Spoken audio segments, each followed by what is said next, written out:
3 games. Rocket League, worthless.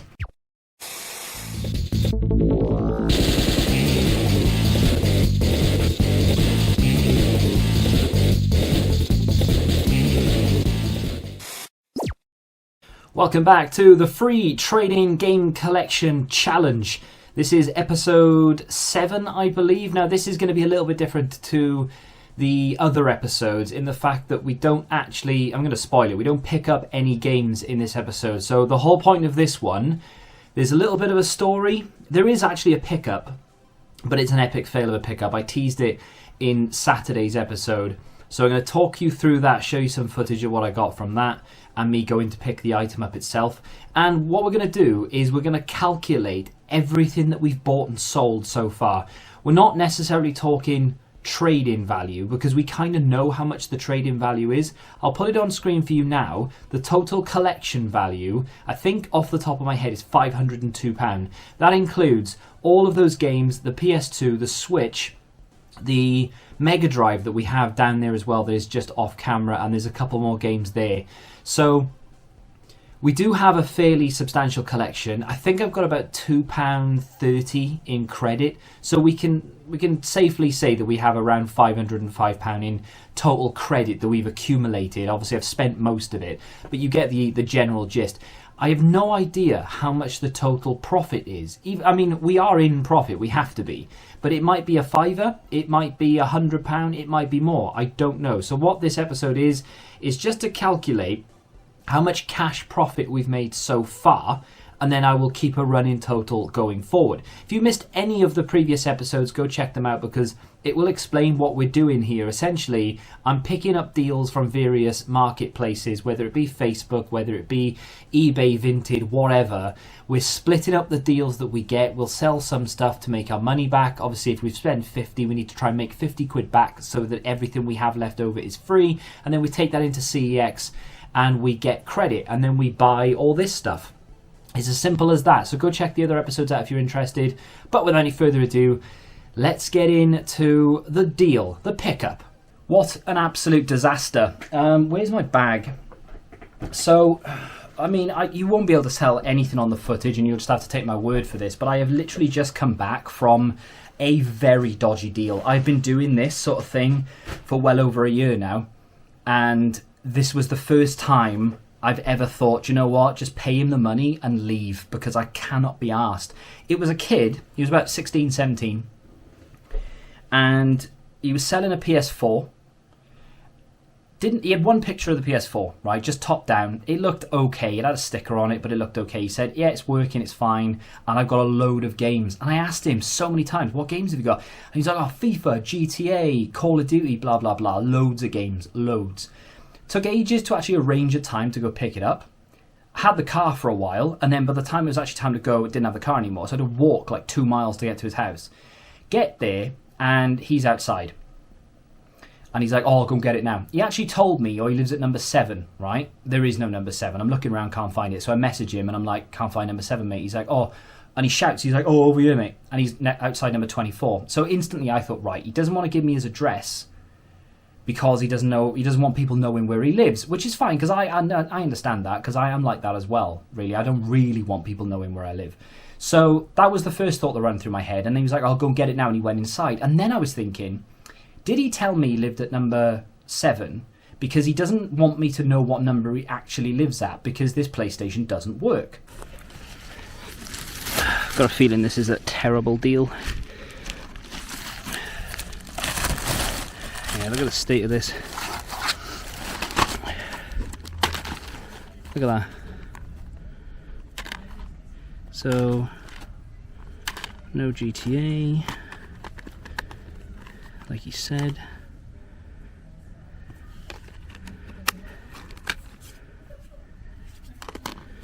Horrendous.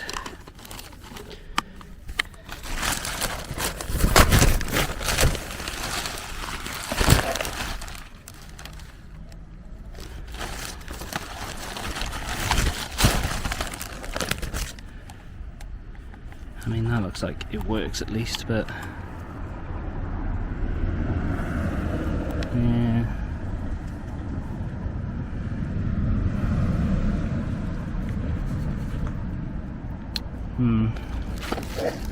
So, I haven't tested it yet. I'm just about to get it out of the bag to show you. There it is. It is a PS4 Slim, and it is absolutely effing disgusting.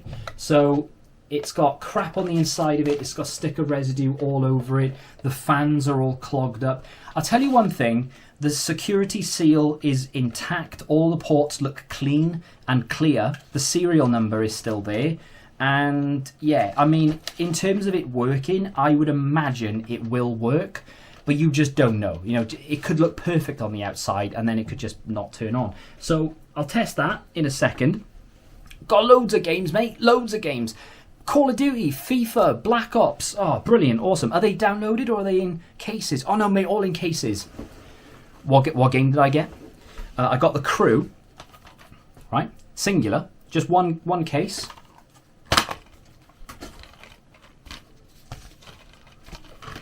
So, 3 games. Loads of games, mate. 3 games. Rocket League. Worthless. Need for Speed, which is actually traded in for a tenner, not without the case. And then The Crew, which trades in for a $5, and I don't understand how. It's in really good condition, so I don't get it. £100.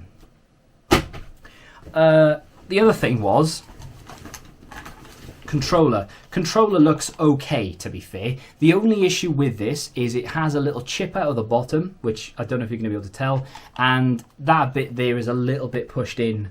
Could probably open it, but I can't be arsed, if I'm honest. So I'm just going to, if it works, I'm going to turn it on.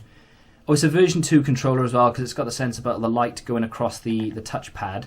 See, I've learned stuff since doing this. Yeah, I mean, it feels alright.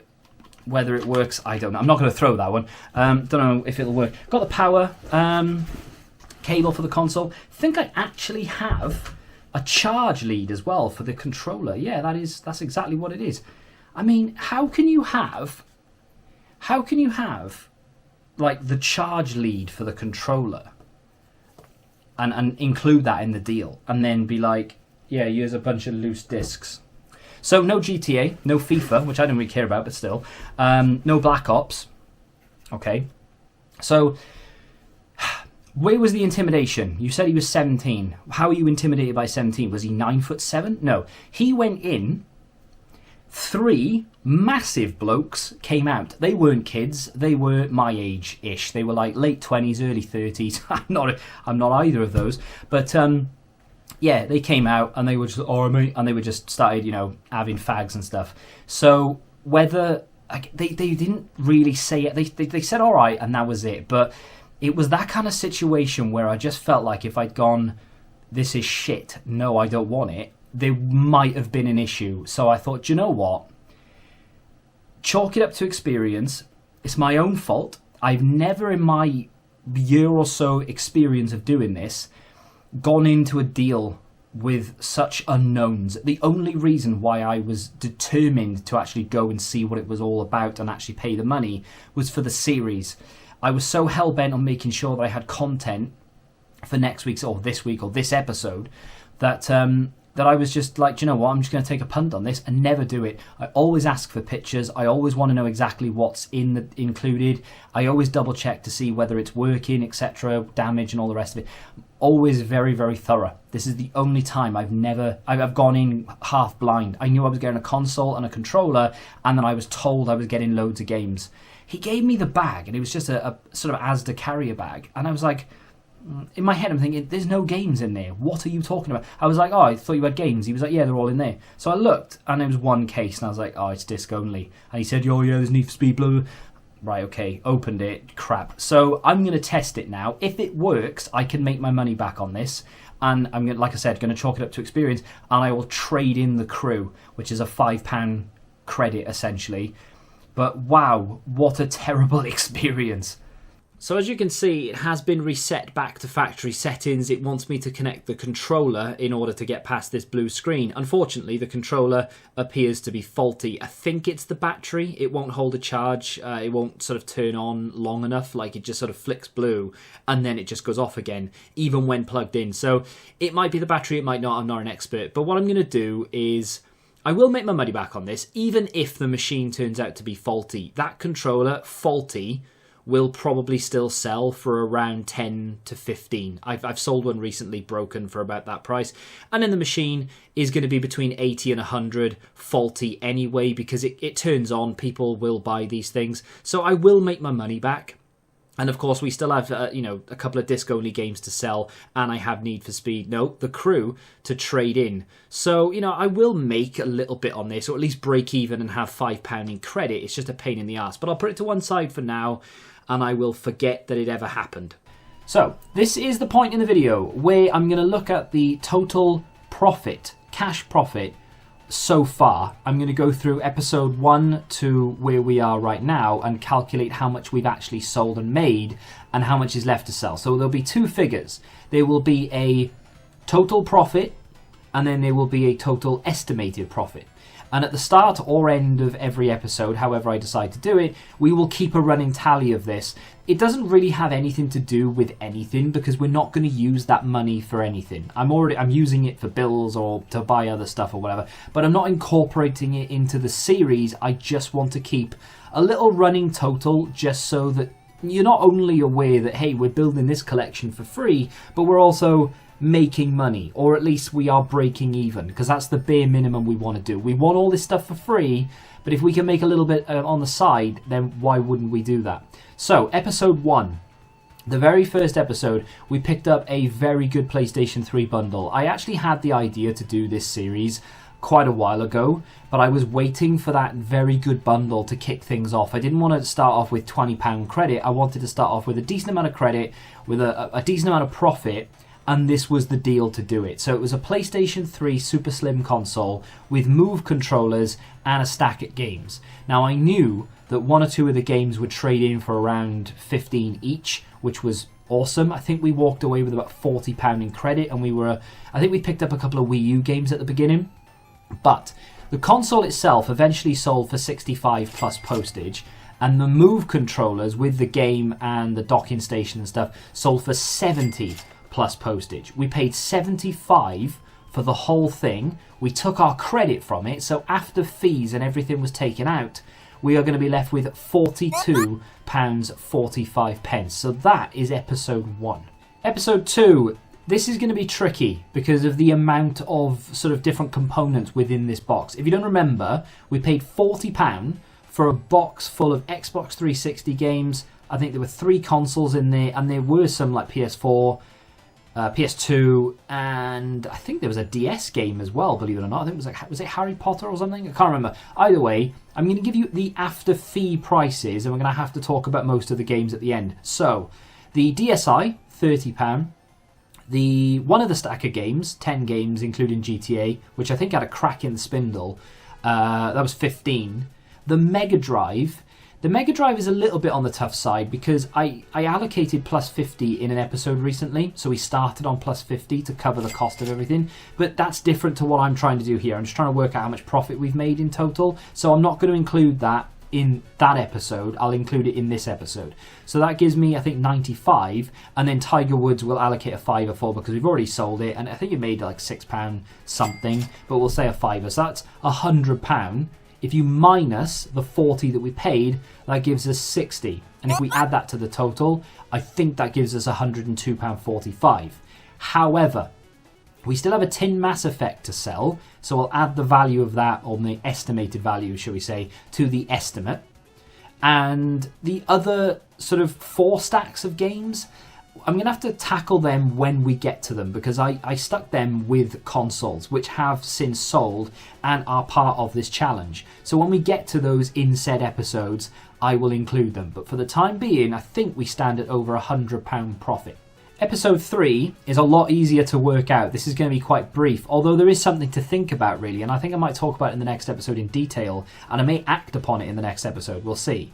But DSi, with a load of games, and the Wii, like the Wii Mini, and it came with a couple of controllers and stuff. We got a decent amount of trade out of the whole thing. In fact, we got a lot of trade out of the whole thing. The DS games, sorry, I keep calling them DSi games. The DS games and a few other little bits and bobs that were accidentally thrown into the bundle, traded in for around £79.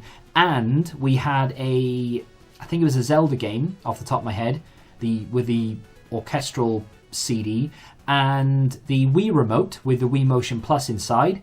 It all traded in for over £100. It was like £105, £106, which helped us get the Switch in the end, which was awesome.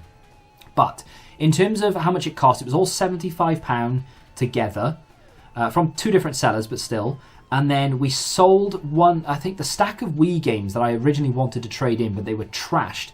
I sold them for after fee price of £15, and then the DSi with whatever games that were left that were just trash, like Brain Training and stuff that you just can't trade in because they give you like 5 pence for it. No exaggeration, I think they actually give you a penny. And then I think that sold for £70 after fees. So if we take away the £75, we've only made £10 profit. However, I still have the Wii and the red controllers. I'm very tempted to trade in the red nunchuck and the red Wii remote. I think we get about £23 in credit for those, and just keep the Wii as like a display piece. Just put it behind me, displayed there somewhere. Get a little stand. Like, I'm never going to use it, but it's worthless. The whole thing, I think, is valued at around 40 quid.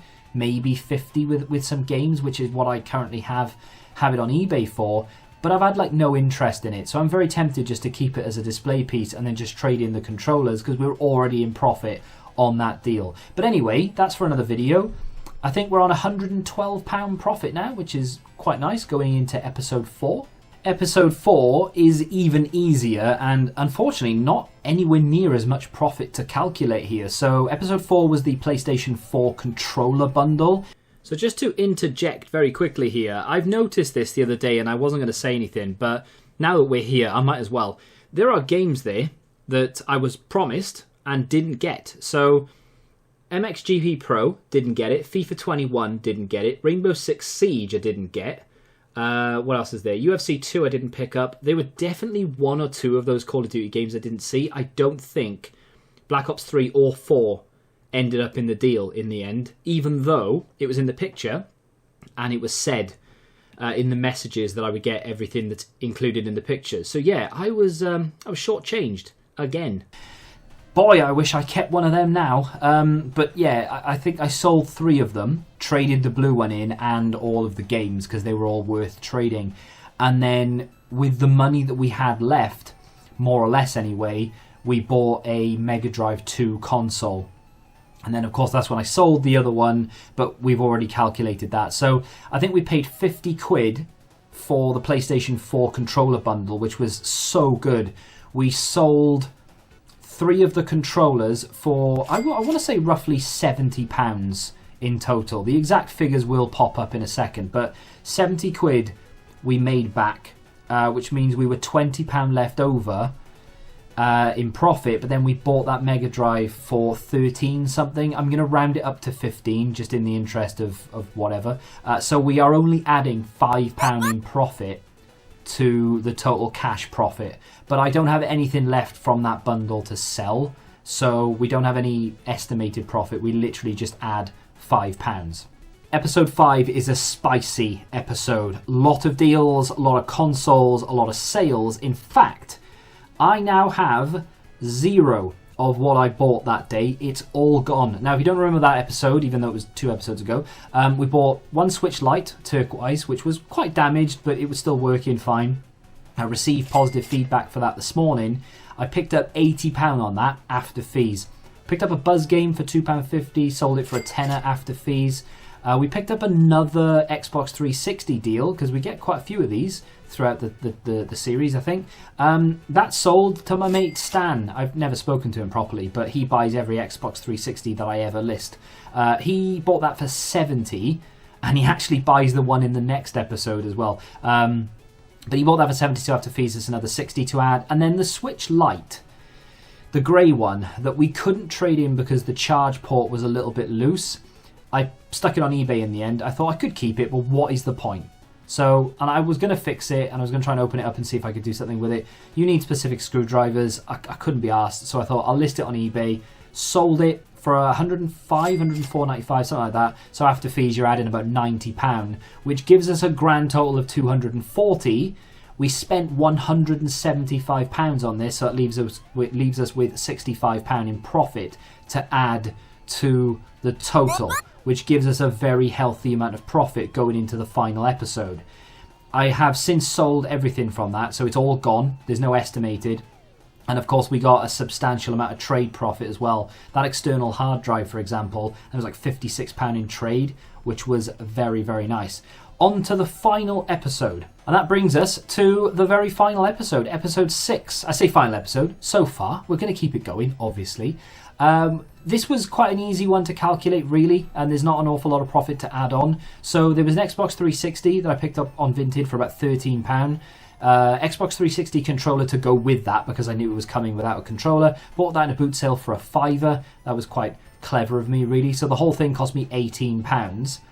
I sold that Xbox 360 with the remaining bundle of games that from episode 2, because I've been doing this all the way along. I've just been sticking those games with other consoles. I think I even stuck a bundle of games with a console that wasn't part of the challenge, which obviously does hurt the cash profit a little bit, but we're good enough anyway. We can ignore it. That's how so much money we've made from doing this. We can ignore that, and it doesn't really affect it. So Fresh Prince of Bel-Air from Cancer Research cost a £5. I think that takes us up to £23. And then the PlayStation 4 games bundle was about £13, rounding up, takes us to £36. I sold the Xbox to my mate Stan, who I've still never spoken to or met, for £50. So after fees, that leaves us with a grand total profit of £7.50, which sounds pathetic. But then, of course, we had like 50 something pounds worth of trade as well. So we did pick up a Switch game and 2 PS4 games, and we still made £7.50 profit as well. I think that takes the total cash profit, and I'm going to round up 5p to £190, and it takes the estimated sale up to 230, which is pretty damn decent. I think with that Wii though, I might just trade in the controllers and just keep the console as a display piece. I think that might be the best way forward. I mean, I could sell the console for like 15 quid, 20 quid without the controllers, maybe, if I ever feel like the need to, but I kind of wouldn't mind having it on the shelf. I'll never use it, but it'll look okay on the shelf, I think. We'll see what happens, but either way, £190 cash profit, 230 in estimated, not bad at all. And £502 worth of games in the collection. Cannot be mad at that. Thank you very much for watching yet another episode. I apologise that this one wasn't really like hunting and buying and selling and all the rest of it, but I just wanted to work it all out. It's taken me around 2 hours to calculate all that, but obviously I've crammed it into a 20-minute video for your, I would say, enjoyment, but let's not stretch it too far. If you have enjoyed it though, do me a favour and hit the like button. Look forward to the next episode, because I think there could be some spicy deals going on in that one, and we can add more games to the collection. Until the next time, goodbye.